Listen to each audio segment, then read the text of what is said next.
Welcome back to the deep dive discussion of dystopian novel Brave New World by Aldous Huxley. Today we discuss Chapter 17. And this chapter, wow, it really is the philosophical heart of the whole book, isn't it? It absolutely is. This is where it all comes to a head. The big showdown between John, the savage, and Mustapha Mond, the world controller. The ultimate clash of worldviews. Exactly. And they really lay it all out. The core question is just hanging there. What's the real price tag on this perfect, stable, happy society? What are they actually giving up? And what might we give up for the same things? It's pretty unsettling when you think about it. Okay, let's dive in. It really kicks off when John, kind of looking around at this world Mond runs, asks him, "Art, science, you seem to have paid a fairly high price for your happiness. Anything else?"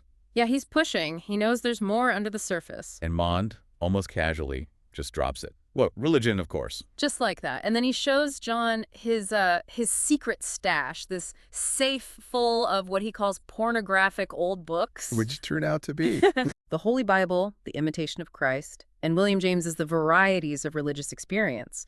Foundational texts of Western thought and spirituality. Locked away like contraband. Exactly. And Mond's attitude is so dismissive. He basically says, God in the safe and Ford on the shelves. It shows how completely they've rewired society.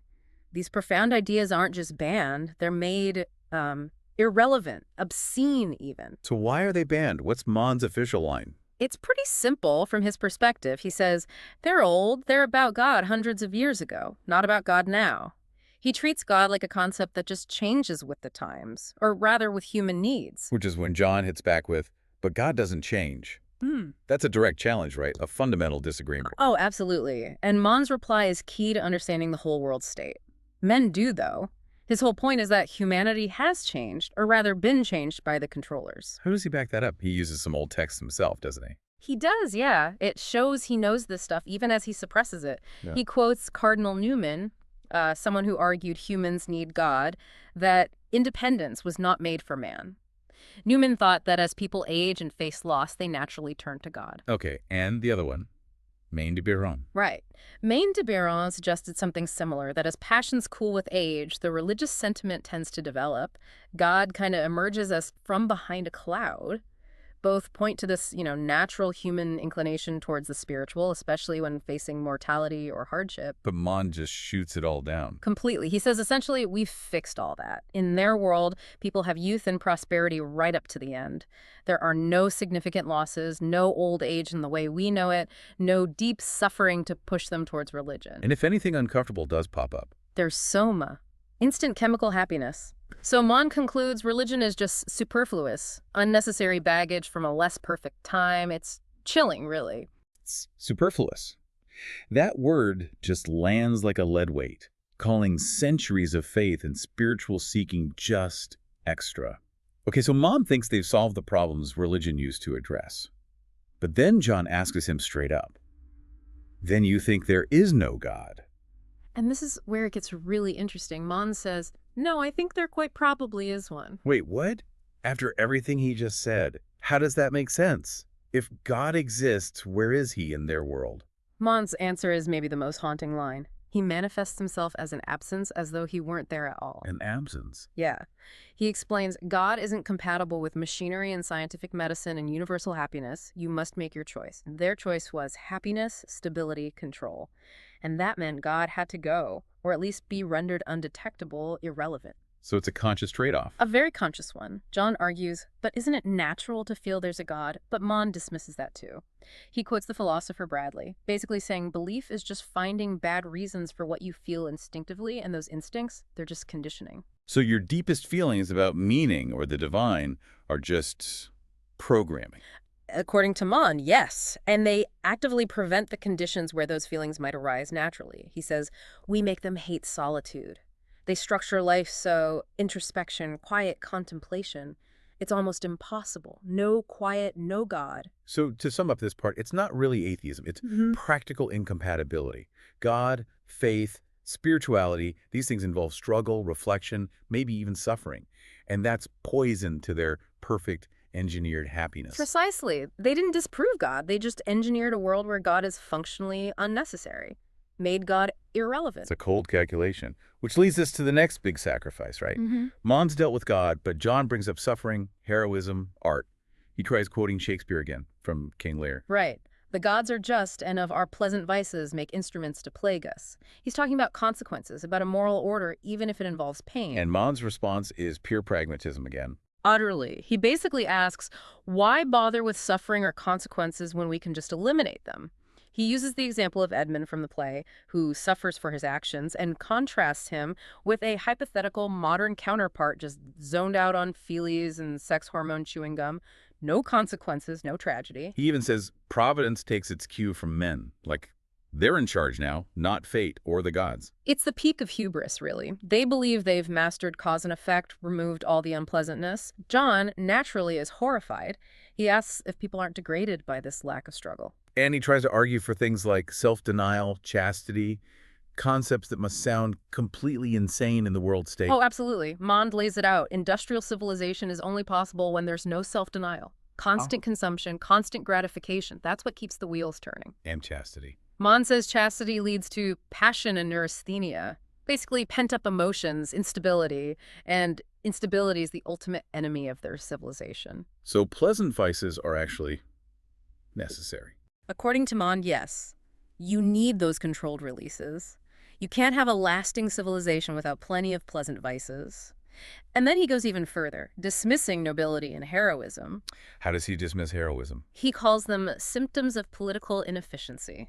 Just think about that. Bravery, self-sacrifice, just signs the system isn't working properly. Because in a perfect system, There'd be no need for them. No wars, no divided allegiances, no temptations to resist. They've engineered away the situations that call for heroism. so what's the answer if someone does feel a flicker of angst or desire for something more intense than just pleasant vices? Soma, of course. It always comes back to Soma.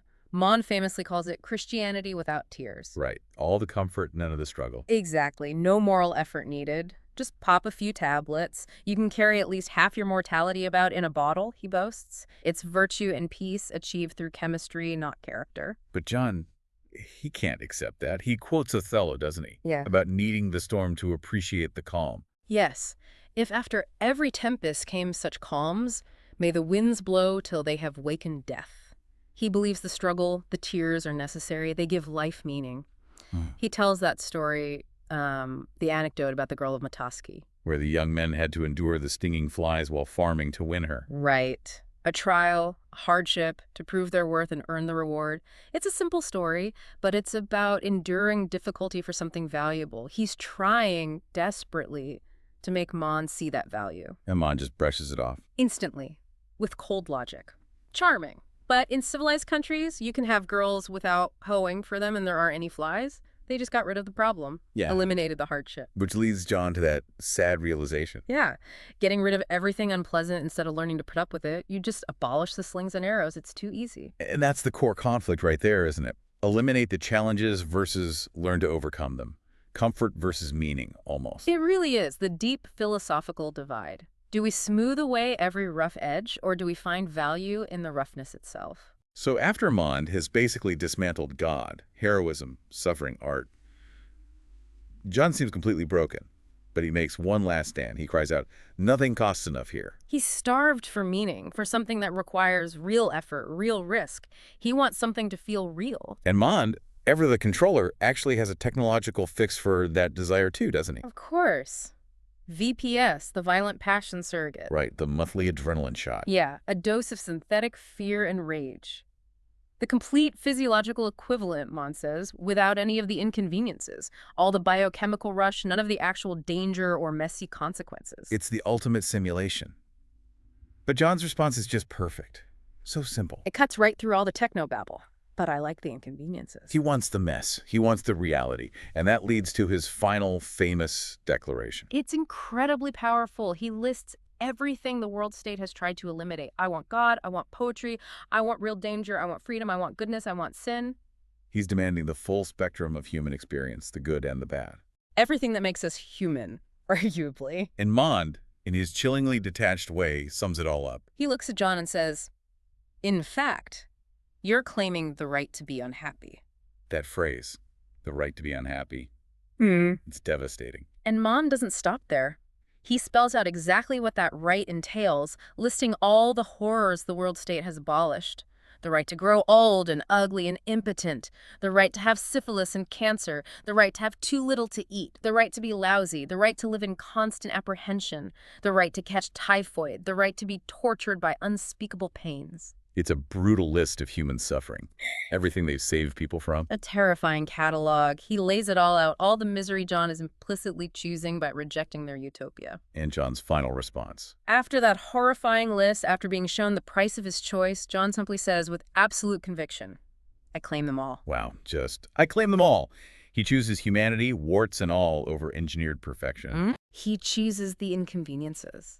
He chooses the potential for pain because it's inseparable from the potential for meaning, for freedom, for God, for everything Mond has traded away. So chapter 17 leaves us with this stark choice. Mond's guaranteed, chemically buffered, stable happiness, or John's messy, unpredictable, often painful, but potentially meaningful human experience. It really forces you to think about what you value, what trade-offs you might be making, maybe unconsciously, in pursuit of comfort and stability in your own life. What gets lost when we eliminate all the friction, all the struggle? Is there a value to the tears that Mond and maybe our own society sometimes tries so hard to avoid? What is the real value of tears, of unhappiness even? Something to really chew on. Definitely. Thank you for joining us, and we look forward to see you when we discuss the next chapter.